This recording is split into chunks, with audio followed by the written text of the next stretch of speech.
자, 오늘 우리에게 주시는 하나님의 말씀은요, 사도행전 2장 42절에서 47절까지 말씀입니다.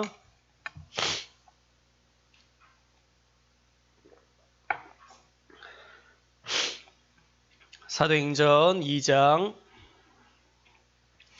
42절에서 47절까지 말씀입니다.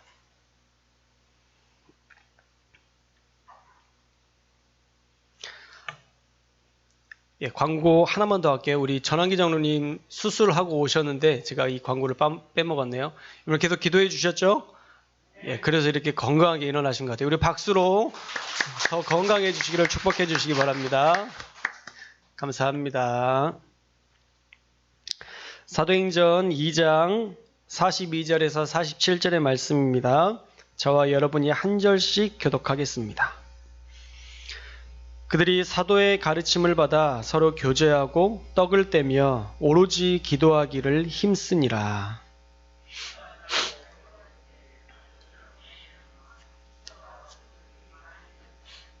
믿는 사람이 다 함께 있어 모든 물건을 서로 통용하고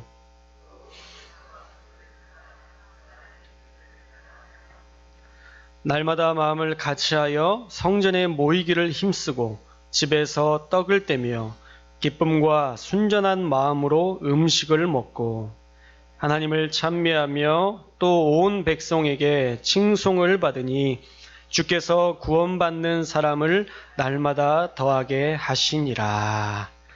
아멘. 오늘은 이상적인 교회 공동체라는 제목으로 하나님의 말씀 나누려고 합니다. 자, 신앙생활을 하면서 올바른 믿음, 진실한 믿음으로 살아가려면 우리는 반드시 두 가지를 유지해야 됩니다. 첫째는 밸런스, 신앙의 균형이에요. 신앙의 균형을 유지해야 되고, 둘째는 하모니, 신앙의 조화입니다. 우리가 신앙생활을 하면서 균형과 조화, 이 부분들을 늘 기억하고 신앙생활을 해야 돼요. 균형 잡힌 신앙은 한쪽에 치우치지 않습니다. 그래서 말씀, 기도, 찬양, 봉사, 교육, 교제, 예배, 이 모든 것이 사실 우리의 믿음을 균형 있게 만드는 도구예요. 그래서 어떤 사람들이든 말씀만이 중요하다, 기도만이 중요하다, 봉사만이, 교제만이 라고 어떤 한쪽에 치우쳐서는 안 되고요. 모든 것이 균형 잡힌 모습으로 교회는 사역해야 됩니다. 그렇다고 해서 내가 그것들을 다 참여하느냐? 그럴 수 없죠. 교회는 각자 은사마다 하나님이 주신 달란트로 우리가 사역하기 때문에 여러분들 각자에게 주신 그 부분들을 맡아주셔서 교회가 완성되면 되는 것입니다. 무지개가 빨간색만 있으면 무지개가 될 수 있겠어요? 빨주노초 파란보가 다 있어야 무지개가 될 수 있는 것처럼 그 역할들을, 그 컬러 각자가 역할들을 하면 무지개가 되는 것처럼 우리 교회도 각자 하나님이 주신 달란트와 그 은사대로 사역하면 무지개와 같이 아름다운 모습으로 나아갈 수 있다는 것이죠. 우리의 잘못된 생각과 우리의 개인적인 어떤 신앙의 중요한 것, 어떤 포인트에서 우리가 조금 벗어나야 됩니다. 예배에 대한 소중함을 우리가 잃어버리고 홀로 기도의 자리를 지키는 것이 중요하다라고 그 기도의 자리만 지킨다면 그게 올바른 믿음이 될 수 있느냐? 그럴 수 없다는 것이죠. 혼자 기도할 때가 있고요. 또 공동으로 기도해야 할 때가 있습니다. 만약 혼자 기도해도 된다면 하나님께서 굳이 우리에게 교회, 이 에클레시아라고 불렸던 그런 모임을 예수님께서 우리에게 주실 필요가 없었겠죠. 그러나 공동체를 주셨다면 우리가 공적인 모임을 통해서 우리가 함께 해야 할 믿음의 성장, 믿음의 균형을 이루어야 될 것들이 있기 때문에 하나님께서 우리에게 교회를 주신 것입니다. 그리고 둘째로 교회는요, 조화를 이룰 줄 알아야 돼요. 교회의 질서를 알고 그 질서 안에서 사역해야 하고 무엇보다 서로 존중하는 자세로 함께 해야 합니다. 목회자라고 해서 높은 자리에 있고 성도들이라고 해서 낮은 자리에 있는 게 아니에요. 목사님이니까 당연히 섬겨야 된다는 어떤 인식 속에서 살아서도 안 됩니다. 서로 존중해야 되는 거예요. 목사는 성도들을 깊이 사랑하고 성도님들도 목사님을 깊이 사랑하는 관계가 되면 그 안에서 완벽한 하나님이 기뻐하시는 조화와 또한 질서를 이뤄낼 수 있는 것이죠. 이 균형과 조화라는 두 가지 원칙을 붙들고 교회가 사역할 때 교회는 가장 이상적인 모습을 현실화하는 교회가 될 수 있습니다. 자, 오늘 말씀에 보면요, 사도행전의 교회는 이 균형과 조화를 이루며 성장했다라는 것을 우리가 알 수 있습니다. 우리 42절 말씀에 보면요, 먼저 교육, 교제, 기도에 대한 내용이 나오죠. 우리 42절 말씀을 함께 읽겠습니다. 42절 말씀 시작.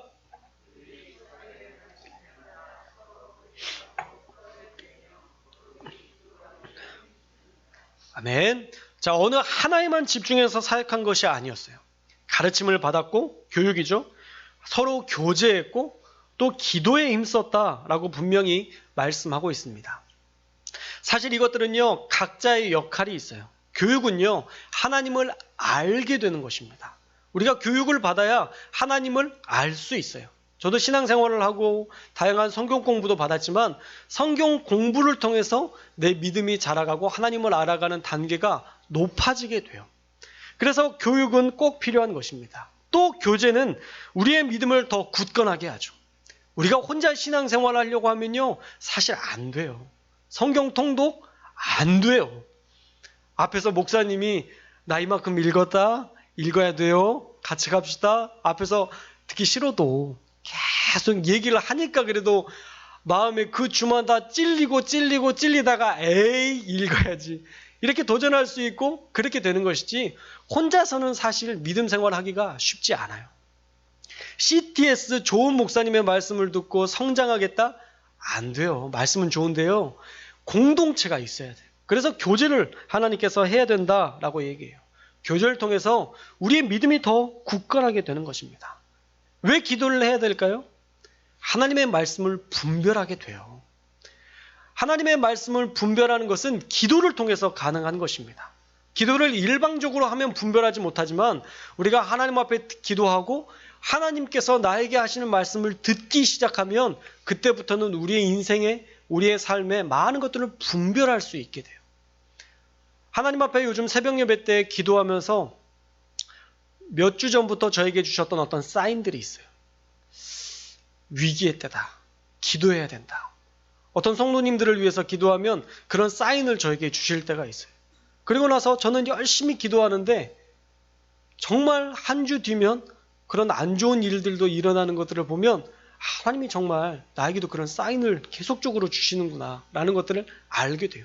제가 예언의 능력과 그런 것들이 있다는 게 아니라 저와 여러분 누구든 이미 우리에게 성령을 주셨기 때문에 하나님은 우리에게 그 모든 것들을 미리 알 수 있는 모든 것들을 주셨어요.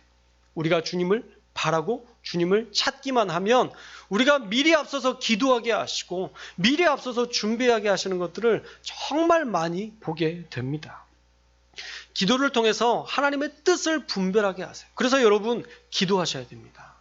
여러분의 삶의 자리에서 기도하셔야 되고요. 안 되면 억지로라도 교회에 나와서 여러분들은 어디에 묶어놔야 돼요.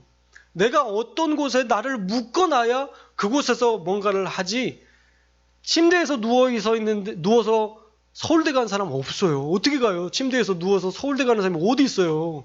억지로라도 그 공부방에 앉혀놔야, 억지로라도 펴놔야 공부를 하는 거지, 절대 그냥 자라가는 것 없어요. 신앙생활도 마찬가지고요. 기도도 마찬가지예요.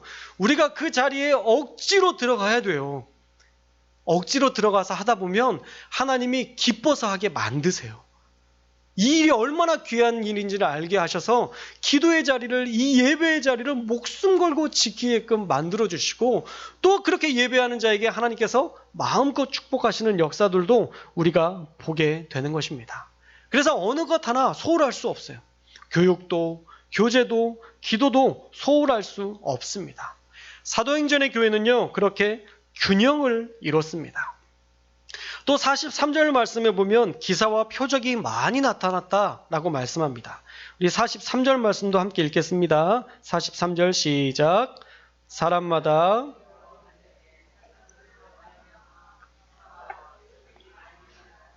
아멘. 자, 기사와 표적이 많이 나타나는데 사람들은 어떻게 했대요? 두려워했대요. 좀 이해가 안 되지 않으세요?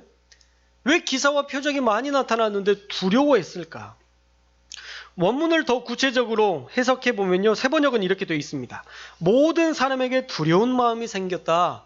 사도들을 통하여 놀라운 일과 표징이 많이 일어났던 것이다. 초대교회에 반복적으로 일어났던 기적이 사람들에게 두려운 마음을 갖게 했다라는 거예요. 이 두려운 마음은요, 단순한 무서움이 아니라 하나님께서 자신들에게 역사하는 것들을 매 순간 체험하면서 느끼게 되는 하나님을 향한 경외심인 거예요. 하나님이 가까이 계시다는 생각은 우리에게 경이로운 두려움을 갖게 하죠. 그래서 사도행전의 교회는요, 하나님께서 그런 귀한 기적과 표적을 보여주실 때에 하나님이 우리 편이시다, 하나님이 나와 함께 하신다 라는 교만함에 빠진 게 아니라 오히려 어떻게 했어요? 하나님을 향한 경외심과 두려움으로 겸손하게 신앙생활 했다라는 것입니다. 하나님이 지금 우리 곁에 계시기 때문에 기적과 표적을 하나님을 인식하는 기회로 삼았다라는 거예요. 우리 교회에도 하나님의 그런 초자연적인 역사와 그런 기사와 이적들이, 표적들이 우리에게 많이 나타날 때에 저와 여러분이 하나님을 경외하고 더 바른 믿음에 설 수 있기 위하여 몸부림치는 그런 사도행전의 교회가 되을 수 있기를 주님의 이름으로 축복합니다. 또 특별한 교회의 특징을 보여주고 있는데, 개인보다는요, 공동체를 중시하는 교회의 모습을 볼 수 있습니다. 우리 44절과 45절의 말씀 함께 읽겠습니다. 44절과 45절 시작. 믿는 사람이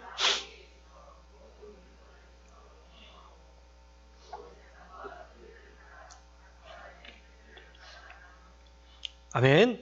자, 물건을 통용했다는 것은요, 네 것과 내 것 구분하지 않고 공동으로 물건을 사용했다는 것입니다.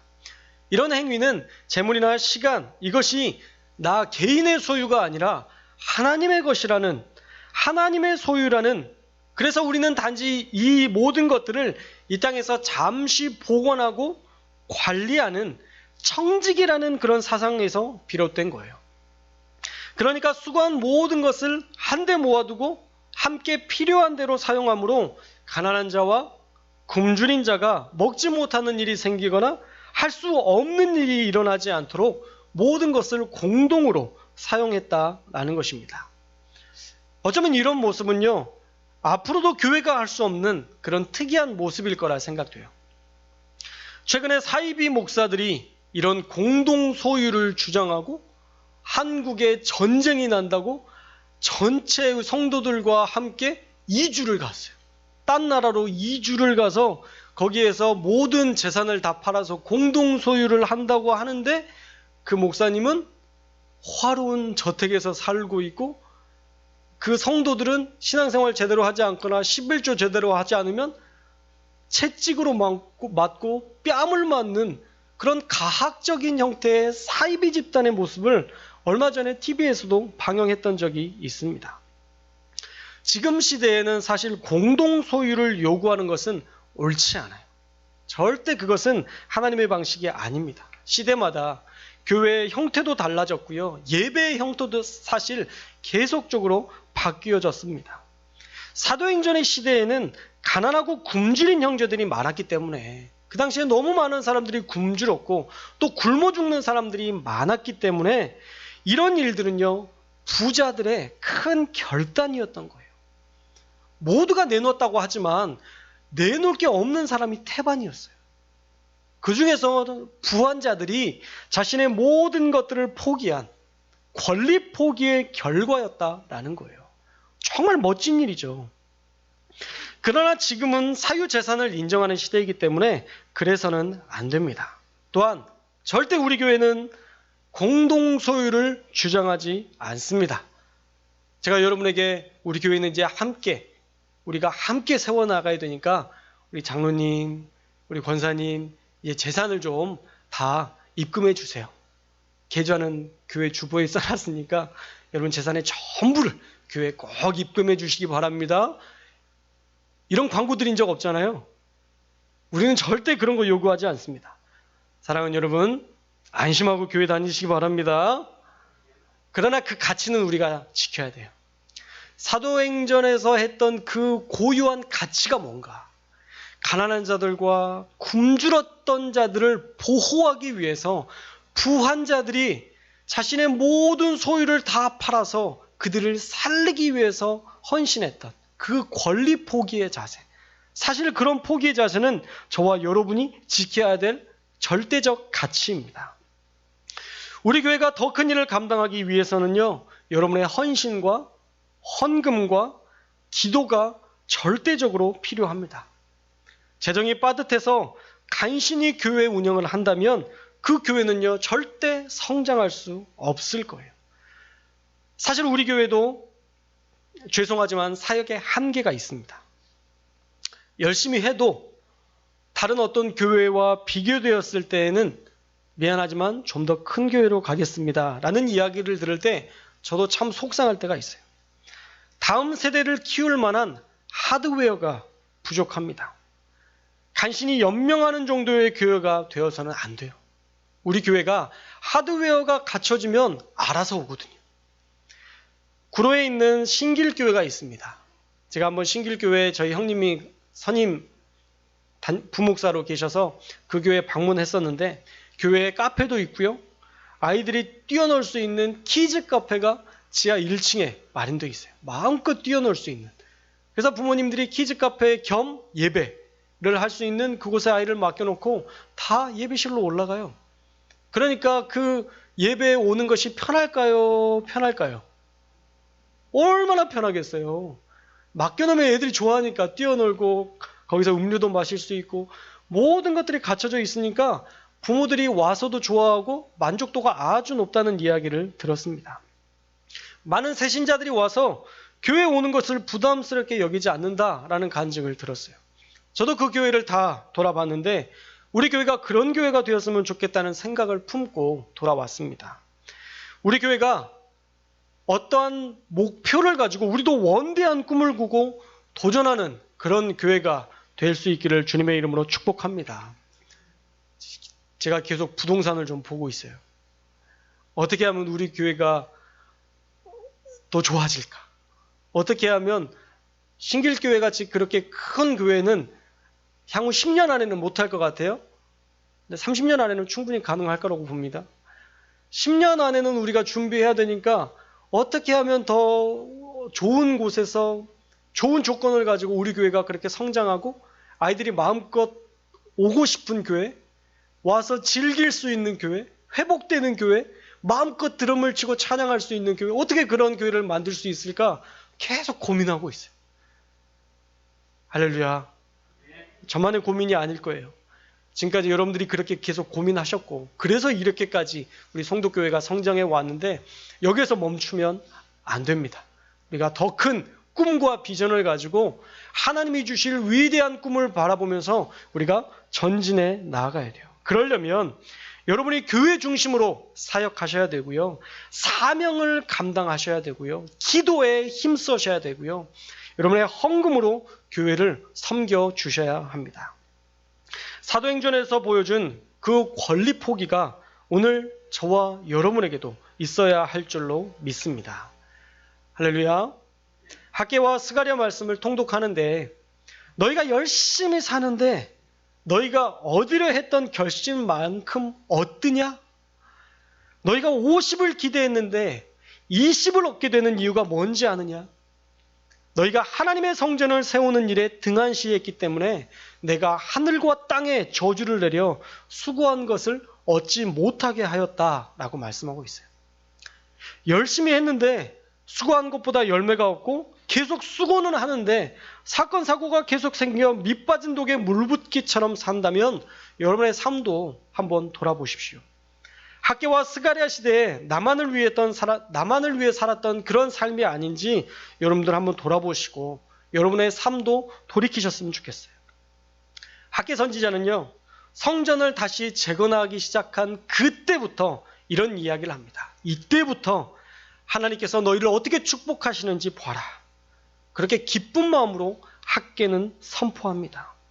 수고한 것보다 훨씬 더 많은 것들을 얻을 것이라고 담대하게 선포합니다. 사랑하는 우리 성도교회가 반드시 주를 위해서 살면서 수고한 것보다 더 많은 것들을 수확하고 얻는 그런 교회가 될 수 있기를 주님의 이름으로 축복합니다. 분명한 것은요, 우리 교회는 어렵지 않아요. 저는 분명히 얘기합니다. 제가 어려워서 여러분들에게 어려우니까 제발 좀 우리 좀 힘드니까 좀 열심히 합시다, 이거 아니에요. 안 어려워요. 지금 어려운 상태가 아닙니다. 그럼에도 불구하고 저는 여러분들이 하나님 앞에 헌신하고 하나님께서 주신 더 많은 축복과 결실을 누렸으면 좋겠어요.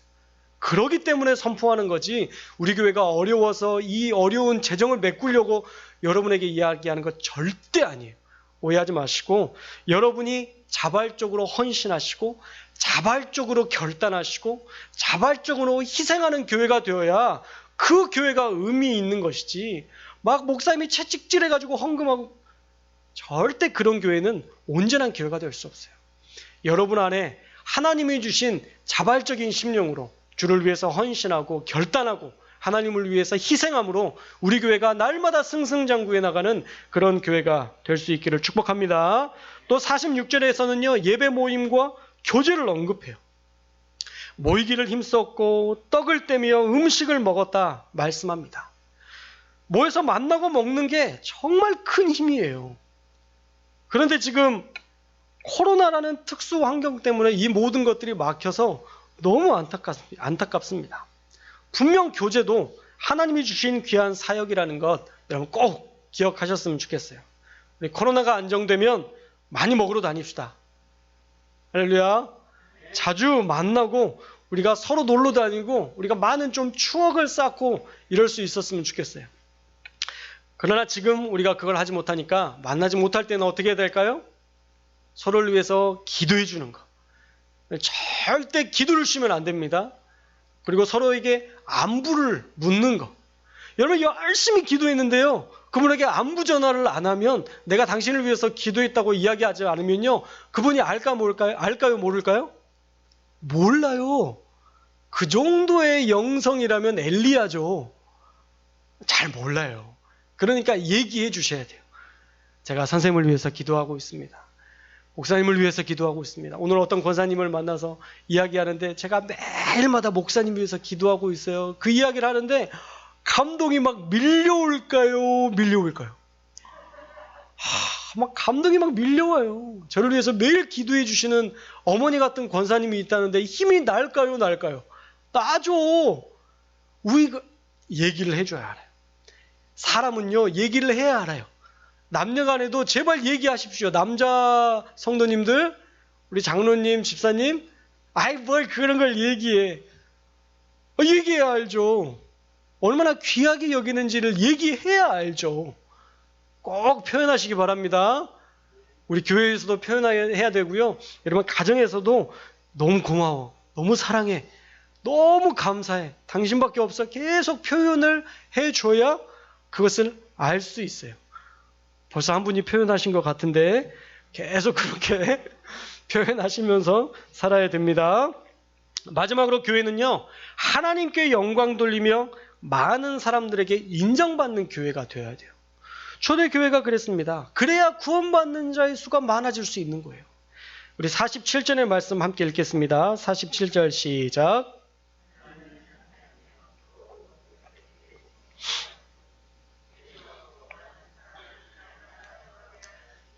아멘. 자, 47절 말씀을 원문을 번역하면요, 하나님을 찬양하며 또한 모든 사람들에게서 호의를 가지며 그래서 주께서 날마다 그들 위해 구원받는 사람을 더하고 계셨다라고 해석이 됩니다. 47절까지 우리가 말씀을 살펴봤는데요, 이 2장 전체를 우리가 한번 정리해 보면, 먼저 성령의 임재로 시작된 그런 새로운 시대에 들어가게 된 예루살렘 초대교회 성도들은 자기 재물과 재산을 팔아서 어려운 사람들을 도와주고 신분 고안을 막론하고 순결하게 기쁜 마음을 가지고 한 마음으로 함께 식사하며 예배하고 기도함으로 당시 이스라엘 백성들과는 완전히 다른 구별된 삶을 살았고, 그것 때문에 이스라엘 백성들에게 호감을 사서 많은 이들이 예수님을 믿게 되었다라고 정리할 수 있어요. 자, 2장 전체가 정리가 되시나요?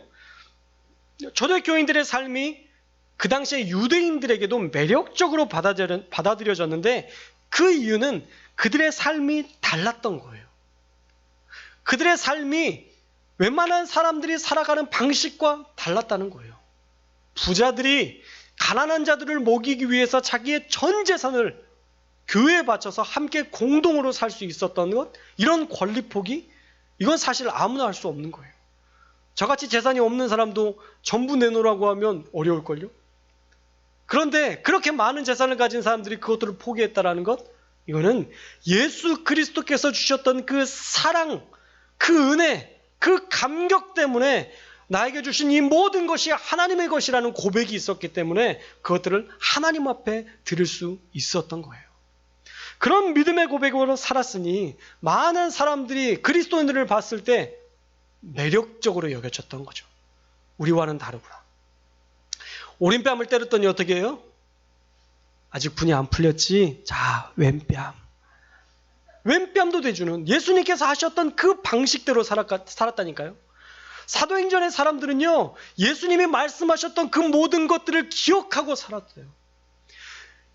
얼마든지 원수를 사랑하고 용서하라는 그 고백을 가지고 그들은 끝까지 사랑하기로 몸부림치고 기도했어요. 그러니까 매력적인 사람들이 될 수 있었던 것이죠. 사랑하는 여러분, 우리 성도교회가 오늘 우리가 살펴봤던 그런 이상적인 교회 공동체, 그 모습과 닮은 교회가 될 수 있기를 주님의 이름으로 축원합니다. 하나님께 헌신하고 또 우리 서로가 서로를 귀히 여기는 마음으로 서로의 필요를 채워주며 사랑으로 섬기며 모든 일에 함께 즐겁게 참여하고 예배함으로 지금 시대를 따라 사는 것이 아니라 예수님께서 사셨던 사랑의 방식으로 살아서 우리 교회가 많은 교회, 이 주변의 많은 사람들에게 호감을 주고 그들도 예수님을 믿는 그런 위대한 역사가 우리 교회에 나타나서 우리 교회가 이 위기의 때에 정말 이상적인 교회로 나타날 수 있기를 주님의 이름으로 축복합니다. 사랑하는 여러분, 진짜는요 늘 부각돼요. 진짜 목사는 하나님께서 반드시 세우시고 선하게 인도하시는 것을 봅니다. 진짜 성도는요, 하나님께서 세상에서 빛과 소금으로 살아갈 은혜와 능력을 부어주셔서 많은 사람들에게 인정받고 존경받게 하시는 것들을 우리가 보게 돼요. 그러므로 저와 여러분이 그런 이상적인 교회를 이루기 위해서 진짜 그리스도인이 되었으면 좋겠어요. 제발 예수님처럼 사십시오. 제발 예수님처럼 사랑하십시오. 용서하지 못할 사람이 어디 있어요? 우리가 조금만 죽이고 들어가면 돼요. 저도 옛날엔 그렇게 안 죽더라고요. 못 죽겠더라고요. 젊은 때는 이 자존심이라는 게 이게 꺾이면 나도 죽는 줄 알았어요. 그러니까 저도 이제 은퇴할 날이 얼마 안 남았다 보니까 이게 자존심이 의미가 없어요. 자존심 세우는 거 세상 쓸데없는 게 자존심이에요. 우리에게 가장 필요한 건요, 자아를 죽이는 거예요. 예수님을 닮으면서 가장 중요한 것은요, 내 자아를 매일마다 죽이는 거예요. 그래서 사도 바울이 복음을 전할 때 능력이 나타났던 것이지, 내 자아가 죽지 않은데 무슨 하나님의 일을 해요? 내 자아가 죽지 않았는데 누구를 사랑할 수 있어요? 안 되죠. 사도 바울의 고백, 나는 날마다 죽노라. 저와 여러분이 날마다 여러분 자신을 장례 치를 수 있기를 주님의 이름으로 축원합니다. 시체는 어떻게 해요?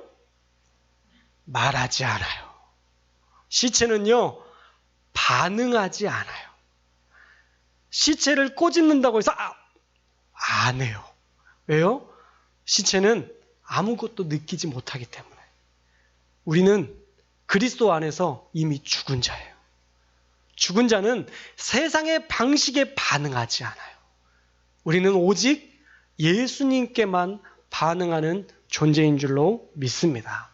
그러므로 우리의 자아를 죽여야 우리가 사랑할 수 있고, 우리의 자아를 죽여야 주님을 위해서 살아갈 수 있습니다. 그리고 제발 사랑하는 여러분, 성경을 읽으십시오. 말씀이 없으니까 이상에 도전하지 않게 되고 인생의 변화도 없는 거예요. 결국 인생을 바꾸는 것은 말씀뿐입니다. 제 설교 영상도 잘 들어주시기 바랍니다.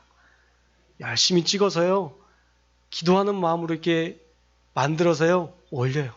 그래도 지금은 조금 익숙해져서 빨리 올리는데 처음에는 너무 힘들었어요. 조회수에 연연하지 않아요. 그러나 조회수를 보면 우리 성도님들이 주중에 봤는지 안 봤는지가 너무 선명하게 나타나요. 우리 교인이 40명이 넘고 제적교인으로 따지면 70명 가까이 되는데 조회수가 4야. 그러면 본 걸까요? 안 본 걸까요? 아니, 초등학생도 알죠. 초등학생도 알 수 있습니다. 말씀을 읽으셔야 돼요. 말씀을 보셔야 돼요. 이 해석된 말씀을 보는 것도 참 중요한 일이에요. 이 해석된 말씀을 여러분들이 읽으시고, 여러분들이 우리 교회가 어떤 가치를 가지고, 목사님이 어떤 비전을 가지고 지금 우리 공동체에 주시는 지금의 말씀이 있어요. 저도 하나님의 말씀을 계속 준비하다 보면 이 주간, 이 한 달간에 계속 주시는 말씀이 있어요. 이 한 달간에 또 주시는 말씀이 달라요. 매일마다 우리에게, 우리 공동체 가운데 주시는, 하나님이 주시는 방향성이 달라지거든요. 그럼 그 말씀을 들으셔야 알아요. 꼭 말씀을 잘 드려주시기 바랍니다. 여러분, 말씀은 음식을 잘 준비했어요. 밥을 먹으려고 우리 아들 오면 밥 차려줘야지, 우리 딸 오면 밥 차려줘야지, 밥을 다 차려줬는데 딸이 그래요. 먹고 왔어? 맥이 확 풀리죠? 열심히 준비했는데 조회수가 4, 5 그러면 이거 해야 되나 말아야 되나 저도 고민하게 돼요. 사실 안 하면 너무 편하거든요. 저는 알아요. 이거 안 하면 너무 편하다는 거 알아요. 이거 안 하면 내가 누구에게 평가받지 않아도 된다는 것 알아요. 그래도 하는 이유는 우리 성도님들이 시간이 될 때라도 꼭 봐서 우리 교회가 한 마음으로 갔으면 좋겠다는 그런 작은 소망 때문입니다. 함께 해주셨으면 좋겠습니다. 자, 이제 여름이 끝났습니다. 이제 후반기가 시작되었는데 우리 교회가 조금 더 힘을 내서 초대교회의 그 이상적인 교회의 모습을 닮아갔으면 좋겠어요. 어느 한쪽만 치우쳐서 말씀만이 중요하다, 기도만이 중요하다가 아니라 여러분들이 할 수 있는 모든 일에 우리가 한 마음으로 참여해서 하나님께 칭찬받는 그런 이상적인 교회가 2000년 전에 있었던 그 교회가 이제 지금 우리 송독교회를 통해서 다시 한번 그 이상적인 교회가 현실화되는 역사가 우리 송독교회를 통해서 일어날 수 있기를 주님의 이름으로 축원합니다.